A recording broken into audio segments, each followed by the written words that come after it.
Então vamos ver, geralmente ele a maior parte das vezes, na probabilidade, tá, se eu não conhecesse o Bitcoin, na maior parte das vezes ele vem aqui e recusa na primeira vez, faz uma lateralidade aqui, aqui, e nessa lateralidade aqui, geralmente, né, ele testa esse topinho aqui anterior, ou esse aqui, tá, ou esse aqui. Ele testa essa região aqui dos 59 de novo, então ele bate lá em 65, volta para 59. Quando ele faz esse movimento de bater em 65 e 59, começa a entrar muita gente no mercado. Ou seja, quando a gente vem para romper o topo anterior, a gente tem uma entrada muito violenta de novas pessoas e de pessoas que estão voltando para o mercado, digamos assim, dos investidores de varejo, né? O varejo volta violentamente. E aí, se a gente tiver essa lateralidade aqui, ó, se a gente tiver essa lateralidade aqui de 65 a 59 por um tempo, antes dele conseguir romper a tampa, se acontecer agora isso, na próxima semana ou daqui a 2 semanas, nós vamos ter explosão de alta de várias altcoins, que estão no modo banho-maria, aguardando o Bitcoin ganhar cada vez mais mercado, e quando o Bitcoin dá uma estagnadinha, ele vai romper. Acontece que eu acredito que nessa vez, e pode muito bem acontecer isso, do Bitcoin romper reto aqui, ó, varar reto aqui, ó, tá? Ele lá para 72, por exemplo, lá para 72, ao invés dele parar aqui em 65, ele passa o 65, vai lá para 72 ou 70 mil. E aí, na volta, numa lateralização, em queda aqui, com a lateralidade aqui em cima para voltar a subir, aqui as altcoins podem performar. Então, a questão é saber quando que o Ethereum vai ter o Bitcoin lateralizando para ele conseguir capturar bastante mercado, né? Porque muita gente vai ter o interesse de comprar Ethereums, ter os Ethereums em carteira e usar esses Ethereums para trocar por WBTC, que basicamente é o que eu vou fazer também, né? A todo momento vocês vão ver, quem tem a minha carteira pública aí do Ethereum, vocês vão ver que eu vou trocar Ethereum por Bitcoin, daqui a pouco eu vou trocar Bitcoin por Ethereum novamente. Eu vou ficar nesse trade aí, nessas próximas semanas, para tentar capturar o rompimento do Ethereum, o rompimento do Ethereum WBTC aqui, que está fazendo barras de reversão, né? E aí, muitas vezes a gente acorda de manhã cedo, então a gente tem a estratégia definida, a gente acorda de manhã cedo, tem uma puta barra vermelha gigantesca aqui, ó, indo contra, até colocar uma flechinha aqui apontando, ó. E aí a gente até adiciona algumas médias, ó, porque ele basicamente ele está preso entre essas duas médias aqui, né? Ele recusa a média de 8, mas também não perde a média 21. Então, o importante ao longo do dia é não acordar e tomar nenhuma decisão, é aguardar para esperar como vai ser a continuidade dessa barra, ou seja, tomar uma decisão amanhã, se caso ele venha para baixo aqui, ó, vale a pena, isso se começar a barra das 9 horas da noite, né? Então, vamos dizer que termina a barra, vamos dizer supostamente que essa barra vermelha aqui que vocês estão enxergando, ela termine assim, desse jeito que ela está, às 9 horas da noite. Qual é o ideal, né? O ideal é esperar às 10 horas da noite, às 22 horas, ver se o preço vai voltar a subir amanhã aqui. E aí vale mais a pena estar exposto em Ethereum do que em Bitcoin. Só que se a gente tiver uma continuidade, ou seja, uma segunda barra vermelha surgindo aqui às 22 horas, vai valer a pena, né? Possivelmente arriscar ficar em Bitcoin, ou seja, WBTC dentro da rede Ethereum. Porque isso aqui é um sinal, para mim, de que do que o Ethereum quer ganhar aquele valor de mercado, que eu acredito que ele vai ganhar. E, na minha opinião, provavelmente ele vai conseguir romper a média de 8, porque ele vai se sustentar acima da média 21 no final de semana e vai conseguir romper. É isso que eu quero ver, tá? Romper na média de 8, ele vai fazer um pivô de alta acima da média de 8 aqui, e aí nesse gráfico aqui, ele antecipa aqui, vai dar para ganhar mais dinheiro segurando Ethereum do que Bitcoin no final do ciclo, que é uma coisa que pode acontecer.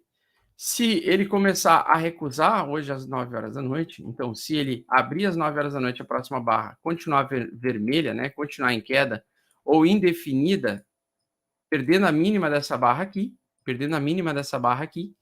vai valer mais a pena possivelmente se manter em Bitcoin, porque o Bitcoin tenderá a aumentar a sua dominância perante ao Ethereum e pode vir buscar até a média 56 aqui, que é o 0,052 mil satoshis, tá? Então ela sai de uma condição de 63 mil satoshis e vai parar lá em 52 mil satoshis. E aí talvez aqui numa barra de inversão vale a pena entrar aqui mais tarde, tá? Então eu vou ficar agora no final desse ciclo de alta muito entre essas duas moedas principais aí, né? A maior parte mais de 80% tem que ter entre Bitcoin e Ethereum, tá?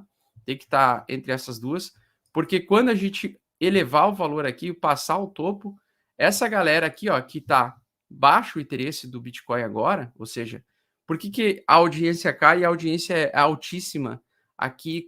Aqui tem 8 mil pessoas numa live, né?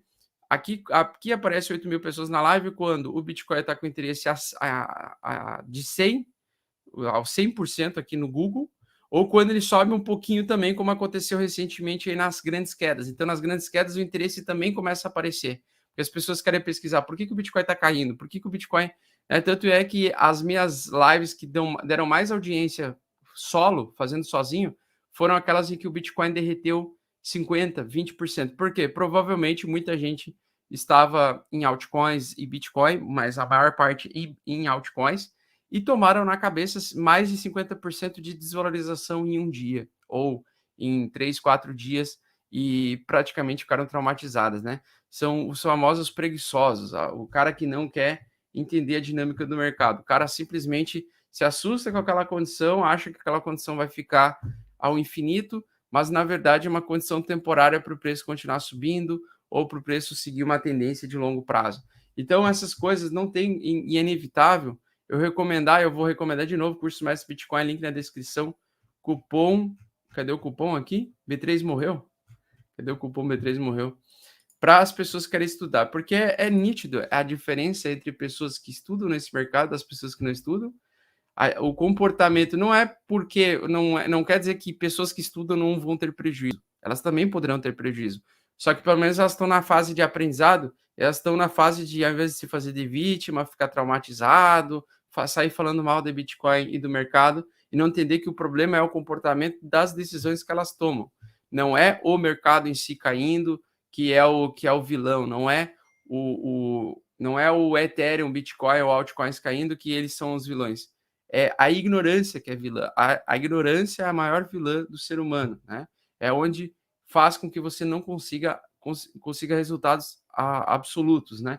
Então você tem que sempre entender essa dinâmica que está acontecendo. Nós estamos na pesquisa do Google nos 34 pontos, tá? Está um pouco melhor do que há 2 semanas atrás, mas ainda está baixo. E aí vocês vão ver, sabe o que vai acontecer com a pesquisa do Bitcoin no mundo todo quando ele romper o topo histórico?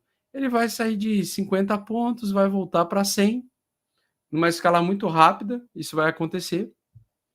E vocês vão ver no canal aqui novamente com uma audiência satânica e um número de inscritos aumentando absurdamente fora do normal, né? Porque vai aparecer novas pessoas com interesse, ou as pessoas antigas que vão estar arrependidas, os alfaceiros, né?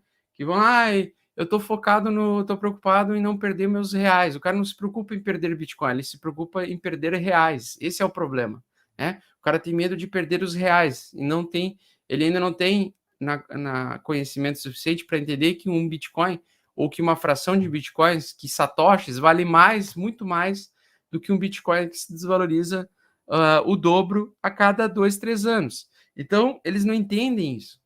As pessoas não entendem isso. Por isso que vocês estão de parabéns. Nós estamos com 2.800 pessoas aqui que entendem a importância dessas análises, né? Então, nós temos aqui, basicamente, o Ethereum barra dólar fazendo aquilo que a gente quer, pivô de alta, acima da média, acima das médias de 8. Cara, eu não gosto de tantas médias, tá? Não tem necessidade de usar as 3 médias. Só quando o mercado cai, aí é legal saber onde o preço pode parar. Mas para mim o importante é a média de 8, o resto foda-se, tá? Então aqui, pivô de alta, na média de 8, que costurou a média de 8, voltou a subir, pivô de alta acima da média de 8. É isso que me importa, tá? E a partir desse ponto nós vamos ter o rompimento do Ethereum, da tampa do Ethereum, né? Então, O Ethereum e várias altcoins estão só esperando o Bitcoin se decidir se ele vai bater cabeça no 64 ou se ele vai bater cabeça no 72 ou 75. No primeiro momento em que o Bitcoin atingir um topo histórico e lateralizar, todas essas altcoins aí, Ethereum, vão subir, Ethereum, as melhores, né?